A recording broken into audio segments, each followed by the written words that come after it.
ለፕሬዝዳንት ትራምፕ ጸሎት ተደርጎላቸዋል። በዋይት ሃውስ በተካሄደው ልዩ መርሃ ግብር ታዋቂ የወንጌላውያን አማኞችና የሃይማኖት መሪዎች ለፕሬዝዳንት ዶናልድ ትራምፕ የጸሎት ድጋፍ አድርገዋል። መሪዎቹ በሪዞሉት ዴስክ ዙሪያ በመሰብሰብ ፕሬዝዳንቱ አገሪቱን ለመምራት እንዲችል ጥበብና መለኮታዊ ጥበቃና መመሪያ ከፈጣሪ ተማጽነውለታል። በዋይት ሃውስ የእምነት ቢሮ አስተባባሪ በተዘጋጀው በዚህ ስነ ስርዓት ላይ እንደ ሳሙኤል ሮድሪጌዝ ያሉ ታዋቂ ሰዎችም ተገኝተዋል። መሪዎቹ እጃቸውን በፕሬዝዳንቱ ላይ ጭነው ሲጸልዩ የሚያሳዩ ምስሎች በማህበራዊ ሚዲያ ላይ በስፋት የተሰራጨ ሲሆን ይህ አስተዳደሩ ከሃይማኖት ማህበረሰቦች ጋር ያለውን ጠንካራ ትስስር የሚያሳይ ነው ተብሎለታል።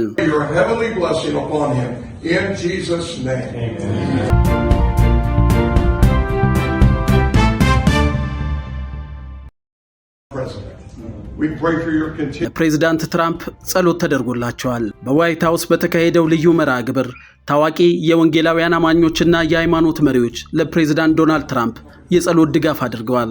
መሪዎቹ በሪዞሉት ዴስክ ዙሪያ በመሰብሰብ ፕሬዝዳንቱ አገሪቱን ለመምራት እንዲችል ጥበብና መለኮታዊ ጥበቃና መመሪያ ከፈጣሪ ተማጽነውለታል።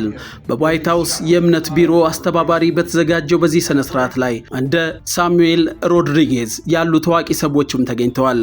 መሪዎቹ እጃቸውን በፕሬዝዳንቱ ላይ ጭነው ሲጸልዩ የሚያሳዩ ምስሎች በማህበራዊ ሚዲያ ላይ በስፋት የተሰራጨ ሲሆን ይህ አስተዳደሩ ከሃይማኖት ማህበረሰቦች ጋር ያለውን ጠንካራ ትስስር የሚያሳይ ነው ተብሎለታል።